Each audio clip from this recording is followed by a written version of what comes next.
kami akan membahas tentang naskah akademik Rancangan Peraturan Daerah Provinsi Nusa Tenggara Barat tentang pencegahan pernikahan anak. Nah, sebelum itu saya akan menjelaskan apa sih pengertian dari naskah akademik. Naskah akademik adalah naskah hasil atau pengkajian hukum dan hasil penelitian lainnya terhadap suatu masalah tertentu yang dapat dipertanggungjawabkan secara ilmiah. Nah, mengenai pengaturan masalah tersebut dalam satu rancangan undang-undang, rancangan peraturan daerah, provinsi, daerah kabupaten atau kota, sebagai solusi terhadap permasalahan dan kebutuhan hukum masyarakat. Pertanyaannya adalah, apakah sistematika akademis perdanya dan cara penyusunannya sudah sesuai dengan peraturan yang berlaku? Nah, di sini, menurut Undang-Undang Nomor 12 Tahun 2011 tentang pembentukan perundang-undangan, naskah akademik itu terdiri dari, yang pertama itu adalah judul, lalu kata pengantar, daftar isi. Bab 1 merupakan yang berisi pendahuluan. Bab 2 yaitu kajian teoritis dan praktik empiris. Bab 3 evaluasi dan analisis peraturan perundang-undangan yang terkait. Lalu bab 4 landasan filosofis, sosiologis dan yuridis. Bab 5-nya adalah jangkauan, arah pengaturan dan ruang lingkup materi muatan peraturan daerah. Bab 6 yaitu penutup. Lalu daftar pustaka. Lalu yang terakhir adalah lampiran, yaitu rancangan peraturan daerah. Di pasal 57 Undang-Undang Nomor 12 Tahun 2011 pada ayat 1, yaitu penyusunan naskah akademik Ranperda Provinsi dilakukan sesuai dengan teknik penyusunan naskah akademik. Lalu di ayat 2, ketentuan mengenai teknik penyusunan naskah akademik sebagaimana dimaksud pada ayat 1 tercantum pada lampiran 1 yang merupakan bagian yang tidak terpisahkan dari undang-undang ini. Nah, yang saya bahas di dalam naskah akademik Perda Provinsi Nusa Tenggara Barat tentang pencegahan pernikahan anak berdasarkan Undang-Undang Nomor 12 Tahun 2011 tentang pembentukan perundang-undangan memiliki beberapa kekeliruan atau kesalahan di dalam sistematika naskah akademiknya, yaitu tidak memakai kata pengantar dan daftar isi. Hal tersebut menurut saya tidak sesuai dengan sistematika penyusunan naskah akademik Perda, yang mana sistematika penulisan naskah akademik yang benar merupakan hal yang saya jelaskan pada awal tadi. Nah, lalu di dalam cara penulisan naskah akademiknya, mulai dari bab 1 sampai dengan bab 6 telah mengikuti tata cara penulisan naskah akademik sesuai dengan Undang-Undang Nomor 12 Tahun 2011 tentang pembentukan perundang-undangan. Jadi, menurut saya, di dalam menyusun naskah akademik haruslah mengikuti pedoman atau peraturan yang telah diatur seperti Undang-Undang Nomor 12 Tahun 2011, di mana di dalam undang-undang tersebut telah diatur secara rinci tentang menyusun naskah akademik. Assalamualaikum warahmatullahi wabarakatuh. Saya akan memaparkan dan menjelaskan terkait komentar atau pendapat saya mengenai naskah akademik dari Rancangan Peraturan Daerah tentang pencegahan pernikahan usia anak di wilayah Nusa Tenggara Barat. Nah, dapat dilihat dalam naskah akademik dari Raperda itu sendiri, sebenarnya tujuan, kemudian ruang lingkup, jangkauan, serta arah pengaturannya sudah sejalan atau sudah linear dengan urgensi dari dibuatnya Raperda ini sendiri. Kemudian naskah akademik yang ada juga dibuat berdasarkan beberapa undang-undang dan regulasi atau aturan yang terkait yang lainnya. Dan kemudian naskah ini menjadikan peraturan-peraturan tersebut sebagai perbandingan dan juga landasan untuk membuat rancangan peraturan sendiri. Nah, kemudian ini menjadi salah satu upaya untuk melihat apakah nanti Raperda ini bisa layak diterapkan di masyarakat dan juga apakah bisa efektif jika diterapkan di wilayah Nusa Tenggara Barat. Kemudian dalam naskah akademik ini bisa dilihat ada ketentuan-ketentuan yang dibahas sebenarnya tidak langsung mengarah kepada ketentuan tentang pernikahan usia anak, namun seperti bisa dilihat dari Undang-Undang Nomor 23 Tahun 2014 tentang pemerintahan daerah, sebenarnya tidak ada peraturan atau pasal yang secara gamblang menyatakan mengatur tentang pernikahan usia anak, tapi ada ketentuan yang tersirat di mana pada pasal 11 ayat 2, kemudian pasal 12 ayat 2 huruf H dikatakan bahwa pengendalian penduduk dan juga keluarga berencana sebagai kewenangan kongruen, yakni urusan wajib yang bukan pelayanan dasar. Itu menunjukkan bahwa ada kemungkinan atau ada peluang bahwa pemerintahan daerah bisa ikut campur atau ikut mengurus tentang pernikahan usia anak itu sendiri. Nah, di sini juga dilihat dengan banyaknya aturan atau regulasi yang dibahas, itu membuktikan bahwa tidak semua regulasi terkait itu bisa efektif untuk diterapkan di Nusa Tenggara Barat. Ini salah satunya ditemukan di surat edaran gubernur. Alasan kenapa surat edaran gubernur dirasa tidak efektif untuk diterapkan di Nusa Tenggara Barat ialah salah satunya karena surat edaran bukanlah salah satu bentuk peraturan perundang-undangan sebagaimana diakui dalam Undang-Undang Nomor 12 tahun 2011 tentang pembentukan perundang-undangan.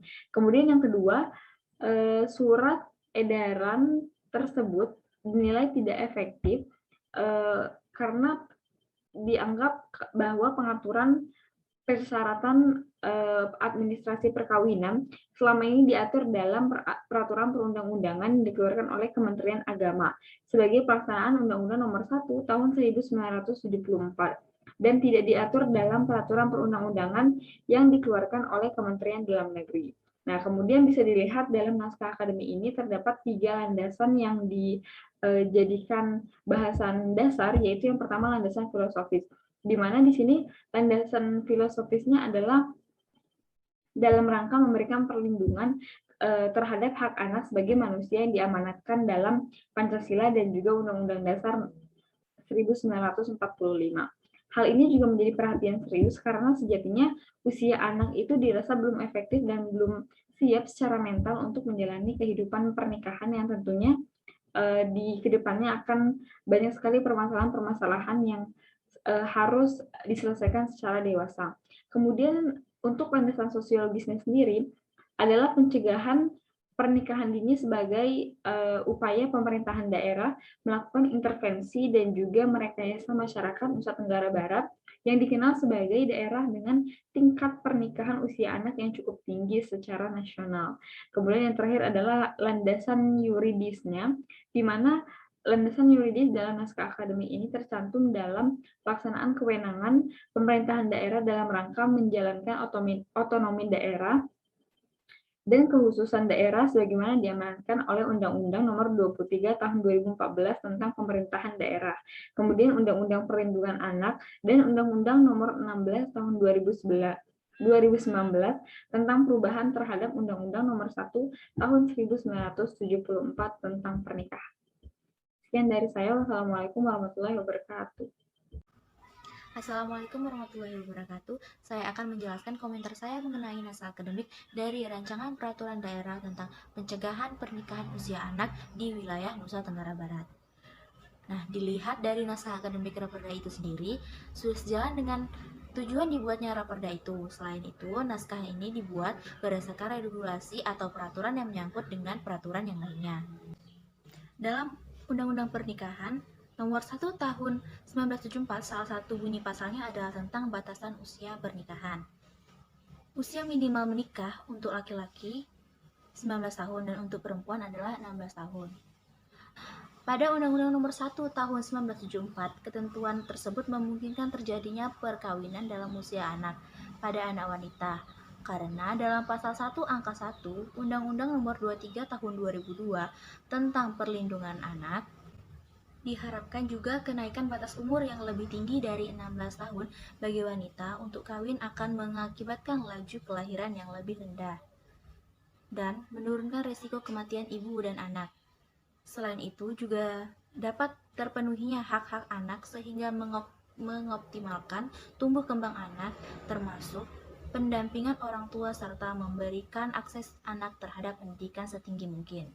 Namun, dalam realitanya Indonesia masih ragu untuk dapat menerapkan Undang-Undang Nomor 16 ini jika kita melihat fakta persentase umur pertama berhubungan seksual pada wanita dan pria meningkat dari 59% dari hasil SDKI tahun 2012 menjadi 74% pada SDKI tahun 2017. Hal tersebut dapat disebabkan karena pada era teknologi informasi yang maju pesat, makin terbuka akses remaja terhadap informasi, konten pornografi, pacaran, dan budaya pergaulan bebas. Masalah tersebut dapat menimbulkan pergeseran sikap remaja termasuk terkait pengalaman seksual. Kehamilan yang tidak diinginkan pada wanita lebih banyak terjadi di desa, karena masyarakat desa cenderung lebih menerima pernikahan muda sebagai dampak dari kehamilan yang tidak diinginkan. Hal ini sesuai dengan data analisis survei penduduk antar sensus tahun 2005 dari Badan Koordinasi Keluarga Berencana Nasional atau BKKBN. Didapatkan angka pernikahan di perkotaan lebih rendah dibandingkan di pedesaan. Penerimaan masyarakat desa terhadap pernikahan dini pada perempuan tidak terlepas dari pandangan subordinasi pada perempuan, yaitu perempuan hanya bekerja pada sektor domestik saja, yang memiliki tanggung jawab untuk mengurusi rumah dan anak, sehingga tidak ada tuntutan untuk perempuan memiliki pendidikan yang tinggi. Bias gender tersebut dapat terjadi karena dominasi budaya patriarki yang dianut oleh masyarakat Indonesia pada umumnya. Selain itu, dapat disebabkan salah dalam pemahaman agama. Kesalahpahaman agama tersebut yaitu pertama, pada umumnya umat Islam lebih banyak memahami agama secara dogmatis, bukan berdasarkan penalaran yang kritis, khususnya pengetahuan agama yang menjelaskan peranan dan kedudukan perempuan. Kedua, pada umumnya masyarakat memperoleh pengetahuan agama melalui ceramah-ceramah ulama yang umumnya sangat bias gender. Pada penelitian di atas menemukan bahwa rancangan peraturan daerah untuk mencegah perkawinan anak harus dilaksanakan dalam proses pembangunan dan menjadi rancangan peraturan daerah, termasuk dalam prioritas penyusunan peraturan daerah dalam pembentukan peraturan daerah. Nah, itu tadi komentar dari saya. Terima kasih. Wassalamualaikum warahmatullahi wabarakatuh. Sebelum saya membahas penilaian terhadap naskah akademik Rancangan Peraturan Daerah Nusa Tenggara Barat tentang pencegahan pernikahan anak terkait dengan landasan filosofi, sosiologis, dan yuridis, maka terlebih dahulu saya akan membahas apa itu landasan filosofis, sosiologis, dan yuridis. Landasan filosofis adalah pandangan atau alasan yang mempertimbangkan bahwa peraturan yang dibentuk haruslah mempertimbangkan pandangan hidup, kesadaran dan cita hukum yang meliputi suasana kebatinan serta falsafah yang terkandung dalam Pancasila dan Pembukaan Undang-Undang Dasar Negara Republik Indonesia 1945. Kemudian, untuk landasan sosiologis sendiri, itu adalah pertimbangan atau alasan yang menggambarkan bahwa peraturan yang dibentuk itu harus memenuhi kebutuhan masyarakat yang menyangkut fakta-fakta empiris atau masalah yang terjadi secara nyata di wilayah atau kehidupan masyarakat. Yang terakhir adalah landasan yuridis. Landasan yuridis adalah pertimbangan atau alasan-alasan yang digunakan dalam membentuk suatu peraturan daerah atau peraturan perundang-undangan untuk mengatasi permasalahan hukum atau mengisi kekosongan hukum dengan mempertimbangkan aturan yang telah ada yang akan diubah atau yang akan dicabut guna menjamin kepastian hukum dan keadilan dalam masyarakat. Kemudian penilaian saya terhadap naskah akademik Rancangan Peraturan Daerah Nusa Tenggara Barat tentang pencegahan pernikahan anak. Pada landasan filosofisnya akan lebih baik jika ditambahkan landasan atau nilai-nilai Pancasila dan Undang-Undang Dasar Negara Republik Indonesia 1945 sehingga dapat menambah wawasan serta kesadaran dalam masyarakat tentang bahayanya pernikahan dini. Seperti pada sila kelima Pancasila, serta pasal 28C ayat 1 Undang-Undang Dasar Negara Republik Indonesia 1945 yang menjamin bahwa hak-hak anak salah satunya adalah hak untuk menempuh pendidikan sudah diatur dan dijamin oleh negara, sehingga negara sebagai pengemban kewajiban hak asasi warga negaranya harus wajib dapat melaksanakan, melestarikan, serta melindungi hak asasi warga negaranya sebagaimana tertuang dalam pasal 28I ayat 4 Undang-Undang Dasar Negara Republik Indonesia 1945. Sehingga dengan penambahan nilai-nilai tersebut akan menambah keurgensian dari Rancangan Peraturan Daerah Nusa Tenggara Barat tentang pencegahan pernikahan anak. Selanjutnya, untuk landasan sosiologis yang termuat dalam naskah akademik Rancangan Peraturan Daerah yang saya analisis, bahwa landasan sosiologis tersebut sekiranya sudah pas karena telah menyangkut fakta-fakta yang terjadi di wilayah yang bersangkutan terkait dengan peningkatan pernikahan dini, seperti meningkatnya angka kelahiran yang berefek pada kepadatan penduduk, meningkatnya angka resiko kematian ibu dan bayi, meningkatkan angka perceraian, kekerasan terhadap perempuan dan anak, serta membatasi kesempatan anak tersebut untuk menempuh pendidikan yang layak. Kemudian terakhir, penilaian saya terhadap landasan yuridis terkait naskah akademik ini adalah bahwa sebaiknya ditekankan lagi bahwa telah terjadi masalah hukum yang sangat urgensi atau penting, yang mana peraturannya sangat dibutuhkan sehingga masyarakat setempat telah terikat oleh peraturan hukum yang ada. Ingat bahwa hukum positif yang telah ada tentang perkawinan yaitu Undang-Undang Nomor 1 Tahun 1974 junto Undang-Undang Nomor 16 Tahun 2019 tentang perkawinan itu hanya mengatur sedikit tentang perkawinan dini atau pernikahan dini, yang mana hanya mengatur mengenai pembatasan usia minimal pernikahan yang dulunya minimal 16 tahun untuk wanita dan 18 tahun untuk laki-laki dan diubah menjadi 19 tahun untuk wanita maupun laki-laki. Namun sayangnya pengaturan ini masih belum cukup menurut saya untuk menghentikan pernikahan usia dini karena tidak mengandung sanksi atau kebijakan lain terkait pernikahan usia dini. Sehingga ini menjadi tugas pemerintah baik pusat ataupun daerah untuk membentuk suatu hukum yang diciptakan atau ius constituendum terkait penekanan angka pernikahan dan perlindungan anak dalam pernikahan.